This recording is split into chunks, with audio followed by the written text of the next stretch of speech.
Hello Kawaii people! Have a nice day! Kami nga po pala ang Japini Family TV. Samahan niyo po ang family namin sa journey namin dito sa Japan. Alam, kakatapos ko lang po sa work. Nagpunta po dito ako nagpapagupit, nagpapa-straight ng buhok yan. Diyan po sa Polish. Yan, yung kanilang saloon. At diyan din po ako dito sa amisin na to. Diyan po ako magpapasuot ng kimono kasi nagtry po ako magsuot ng kimono. Hindi ko po talaga kaya.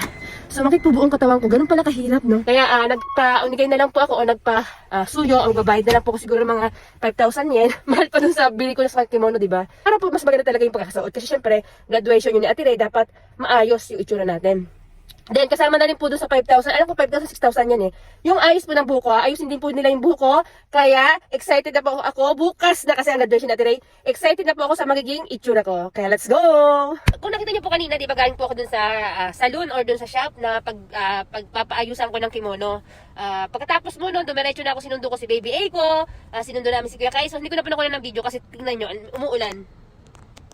Umuulan po kasi, then busy talaga ngayong araw na to. Pag Tuesday po talaga kasi, ang dami ko talagang ganap sa buhay. Sobrang busy day ko po talaga yan Tuesday. Kaya po pasalamat ako pag walang pasok, pero kalimitan po talaga pag Tuesday may pasok ako. Kaya syoganay. Kaya hindi ko na po nakuha ng video. Kakahatid ko lang po ulit kay Kuya Kaison, kanyang soccer club. Kung napanood niyo po ibang video namin, si Kuya Kaison po is pumasok ng soccer kasi mahilig po talaga sa mga bola. Hindi ko na rin po nakuha ng video. Then ngayon po, pauwi na ako. Pero bago po ako umuwi kasi gusto ko po munang dumaan ng drugstore. Kasi gusto ko pumili ng pangkulay ng buhok. Kung nakikita niyo po, di ba yung taas ng ulo ko, oh?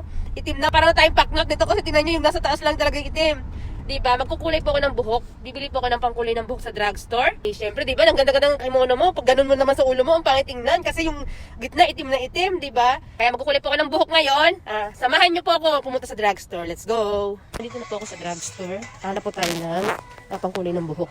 Nag-iba na. Nawala yung pangkulay ng buhok. Ayan po. Dito na magandang kulay. Ang ganda kulay. Tingnan nyo, ang ganda. Ito. Ito parang maganda to. Maganda yung kulay niya. Ito maganda siya, diba? Matte wash. Ito na lang po yung nakuha ko. Babagay ito sa damit ko sa kimono ko kasi pareho ng kulay. Uwi na po ako. Susunduin ko lang po si Baby A ko. Then si Baby A ko naman po ang ihahatid ko sa kanyang cheer dance school. Alam nyo, busy talaga pag Tuesday, diba? Sabi ko nga kanina. Madabing ganap. Yan, pagkatapos ng trabaho, sinundok sila sa school. Pagkasundo sa school, hatid naman po ulit sa kanilang mga soccer club, sa kanilang cheer dance school, di ba? Nakapagod. Hindi pa po ako nakakapagluto ng ulam namin yan Hindi pa ako nakakapagluto ng pang dinner namin.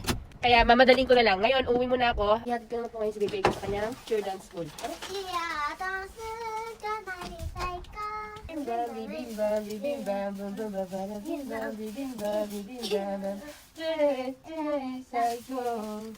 Yeah! Bye-bye. Bye-bye.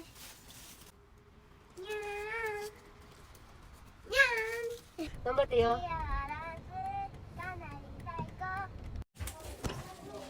Diyan ba? Hindi, diyan ba? Diyan ba? Hi,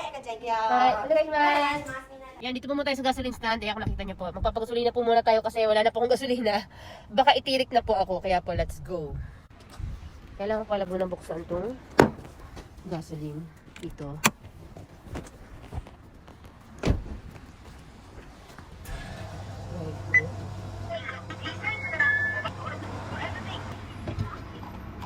Tingnan nyo po yung gasolina, oh. Ano po yan? Full tank. 7,752 yen. Kulang ko lang isang lapad. Ayan, Kawaii people. Nabi na lang po para, mabilis. Fast forward na to, fast forward. Kaya kailangan ko talaga mag-fast forward ngayong araw na to. Alam nyo ba? Tinaman niya yung tsura ko para kung basang sisiw. Ay. Ganyan ako magnabi, maraming gulay. Mama, hayro ka na, iyo. Oh, diba? Tapos saka po sa tatakloban. Ganyan na taklob. Oh. Kasi malalambot naman niya, kaya okay na yan. Oh, sugoy na. Kisay na.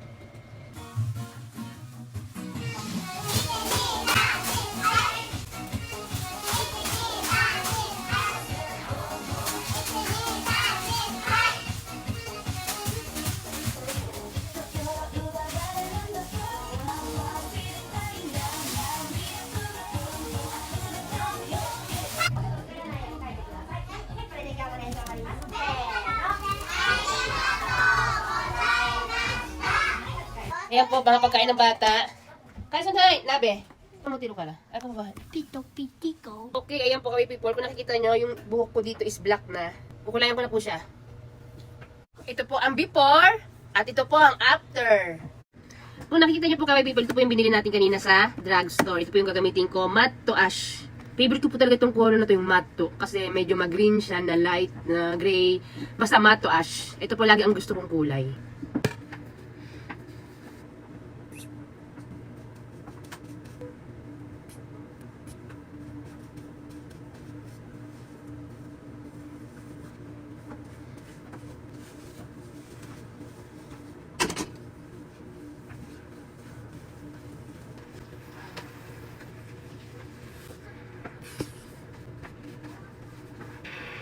Ano siya?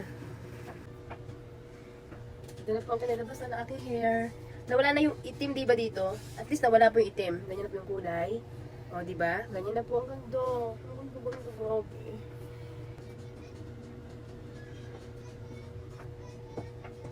At guys, alam niyo po, kakatapos ko lang pumaligo. At mabuti nag-reply si Sugar Kartehan. Puro kasi Kartehan. 9 o'clock na po ng gabi dito. At pupuntahan ko po siya kasi kailangan ko talaga mapalagay ng pilik mata kasi para maganda tayo bukas, di ba? Tara, let's go! Oh, ayan na siya.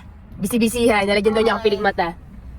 Nag-aral ka, be? Ang bilis lang yan. Ang aral yan. Ah, miss. Tingnan niya yung pilik mata ko ha. Before and after, syempre. Oh, wala. Nalagyan daw ni Sugar. Okay, let's go! Parang natural lang. Parang ako nagpalagay, oh. Oo, ganun talaga yan. Hindi kaya mga ano ko nito? Ano gawin? Hindi, Hindi. Kung mga teka. Ang ganda, tingnan niyo yung isa, wala na. Dito sa kabila, oh. Nabuhay yung mata ko. Ang ganda. Ang ganda talaga. Tingnan niyo, oh. Mm. Diba? Oh, di ba kanina wala yung nabuhay yung mata ko. Oh, ang ganda. Thank you, thank you. Love you, love you.